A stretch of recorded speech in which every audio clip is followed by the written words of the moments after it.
Hi guys, ഇന്ന് നമ്മൾ Bangladesh, Russia, India ഈ മൂന്ന് രാജ്യങ്ങളും ചേർന്ന് കണക്റ്റഡ് ആയിട്ടുള്ള ഒരു ജിയോ പൊളിറ്റിക്സ് അപ്ഡേറ്റ് ആണ് നോക്കാൻ പോകുന്നത്. അപ്പോൾ രണ്ട് കാര്യങ്ങളാണ് നമ്മൾ ഇന്നത്തെ ഈ വീഡിയോയിൽ ഡിസ്കസ് ചെയ്യാൻ പോകുന്നത്.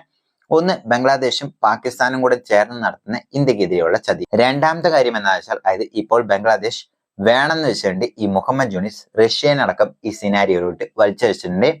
റഷ്യ ഇതിന് സ്ട്രോങ് മറുപടി തന്നെ തിരിച്ചു കൊടുത്തിട്ടുമുണ്ട്. ഒന്ന് അമേരിക്ക പറഞ്ഞു കേട്ടായിരിക്കും, അതായത് ഒന്ന് റഷ്യനെ ഇതിലോട്ട് വേണമെന്ന് വെച്ച് വലിച്ചഴിച്ചിരിക്കുന്നത്. ഇതുകൊണ്ട് ബംഗ്ലാദേശിന് നഷ്ടപ്പെടാൻ പോകുന്നത് ഏറ്റവും വലിയൊരു പ്രോജക്റ്റ് ആണ്, ബില്യൺ കണക്കിന് വർത്ത് വരുന്നത്.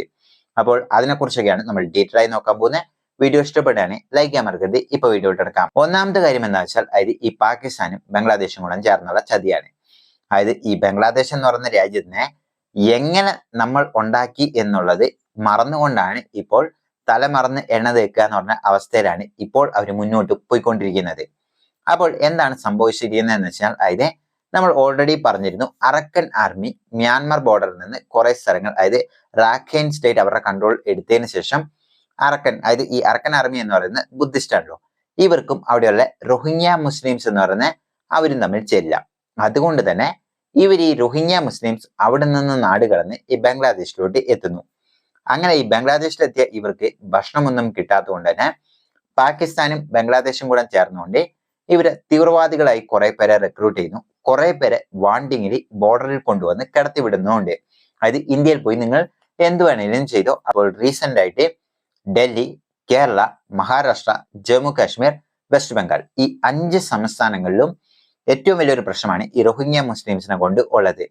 അതായത് ഈ 5 സംസ്ഥാനങ്ങളിലോട്ടും ഇവർ കൂടുതലായിട്ട് വന്നു ചേരുന്നു. ഇവിടെ പണി അന്വേഷിച്ചൊക്കെ ഡ്യൂപ്ലിക്കേറ്റ് ആധാറും ID കാർഡും വെച്ചുകൊണ്ടാണ് ഇവർ ഉള്ളിലോട്ട് വരുന്നത്.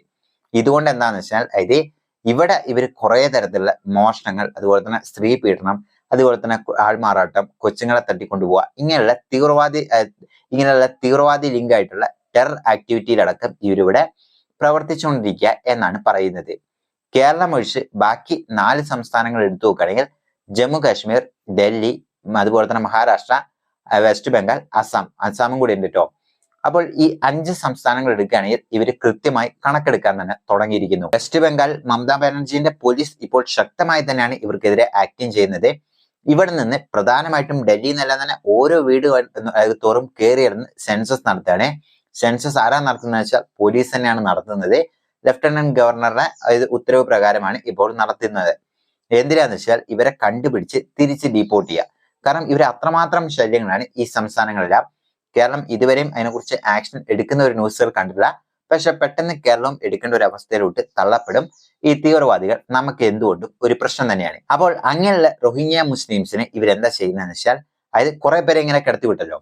അപ്പോൾ ഇന്നാളും കൂടെ റീസെന്റ് ആയി നിങ്ങൾ ന്യൂസ് കണ്ടാണ്, BSF 2 പേരെ വെടിവെച്ചു കൊന്നു.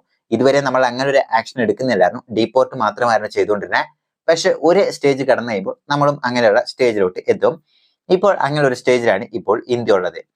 അപ്പോൾ ആ ഒരു സ്റ്റേജ് കടന്നുകൊണ്ട് ഇപ്പോൾ ചെയ്തിരിക്കുന്നത് എന്താ വെച്ചാൽ, അതായത് ഈ ISI, പാകിസ്ഥാന്റെ ISIയും അതുപോലെ തന്നെ ഈ ബംഗ്ലാദേശിലുള്ള ഈ പപ്പറ്റും തീവ്രവാദികളെല്ലാം ചേർന്നുകൊണ്ട് ഇവർക്ക് ട്രെയിനിങ് കൊടുത്തുകൊണ്ട് എങ്ങനെ നമ്മുടെ ജമ്മു കാശ്മീരിൽ പ്രശ്നമുണ്ടാക്കിയോ പാകിസ്ഥാനിൽ നിന്ന് തീവ്രവാദികൾ വരുന്നു, അതേ രീതിയിൽ തന്നെ ഈ വെസ്റ്റ് ബംഗാൾ, അതുപോലെ തന്നെ മിസോറാം, അസാം തുടങ്ങിയ സംസ്ഥാനങ്ങളിലോട്ടെല്ലാം ഇവരെ കടത്തി വിട്ടുകൊണ്ടിരിക്കുക. ഇവർക്കെല്ലാം കൃത്യമായ പരിശീലനങ്ങളും വെപ്പൺസ് അടക്കം കൊടുത്തുകൊണ്ടാണ് കടത്തിക്കൊണ്ടിരിക്കുന്നത്.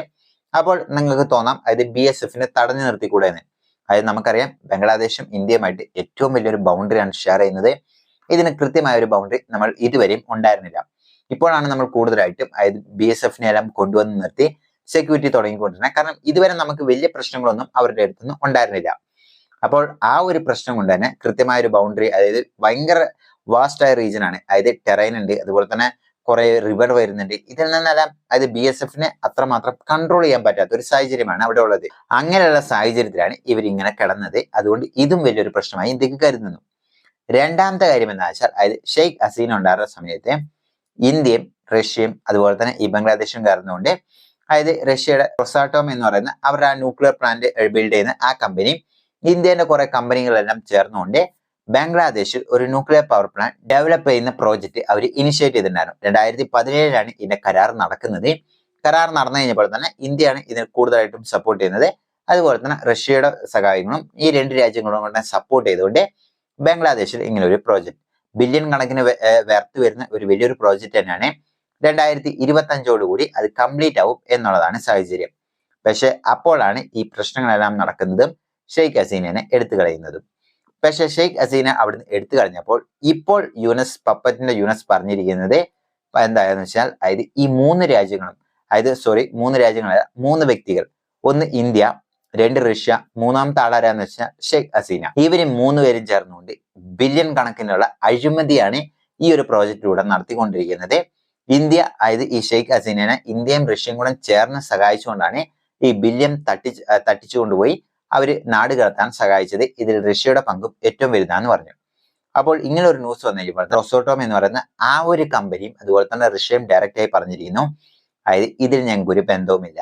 അതായത് ഞങ്ങൾ എതിരെ എന്തെങ്കിലും ഇതാക്കുകയാണെങ്കിൽ, തെളിവുകൾ ഉണ്ടെങ്കിൽ നിങ്ങൾ ഏത് കോർട്ടിൽ പോയിട്ട് വേണമെങ്കിലും നിങ്ങൾ സബ്മിറ്റ് ചെയ്ത് കഴിഞ്ഞോ അതിനെ ചലഞ്ച് ചെയ്യാൻ വേണ്ടി ഞങ്ങൾ റെഡിയാണ്. ഇതിൽ ഒരു പൈസ പോലും ഞങ്ങൾ അഴിമതി കാണിച്ചിട്ടില്ല എന്ന് അവർ ഓപ്പണായി പറഞ്ഞു. അത് മാത്രമല്ല ഇന്ത്യയുടെ റിപ്ലൈ ഇതുവരെയും വന്നിട്ടുമില്ല. അപ്പോൾ ഇതിൽ റഷ്യയുടെ ഒരു ഹാർഷ് റിപ്ലൈ തന്നെയാണ് വന്നിരിക്കുന്നത്.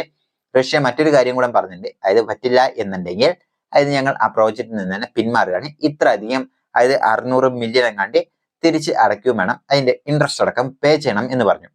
അപ്പോൾ ഇത് അമേരിക്ക പറഞ്ഞുകൊണ്ടാണെന്നുള്ളത് ആർക്കും കണ്ണടച്ച് വിശ്വസിക്കാം. അപ്പോൾ എന്ത് തന്നെയാണെങ്കിലും ഈ യുനെസ് പോകുന്ന രീതിയിൽ പോവുകയാണെങ്കിൽ പാകിസ്ഥാൻ, അതായത് പാകിസ്ഥാൻ 2.0 എത്രയും പെട്ടെന്ന്, അതായത് പണ്ടത്തെ പാകിസ്ഥാൻ എങ്ങനെയായോ അതേ പാകിസ്ഥാൻ ലെവലിലോട്ട് ബംഗ്ലാദേശ് നീങ്ങിക്കൊണ്ടിരിക്കുകയാണ്. അപ്പോൾ നിങ്ങൾ എന്താണ് ഇതിനെ കുറിച്ച് വിചാരിക്കുക? കമന്റ് ബോക്സിൽ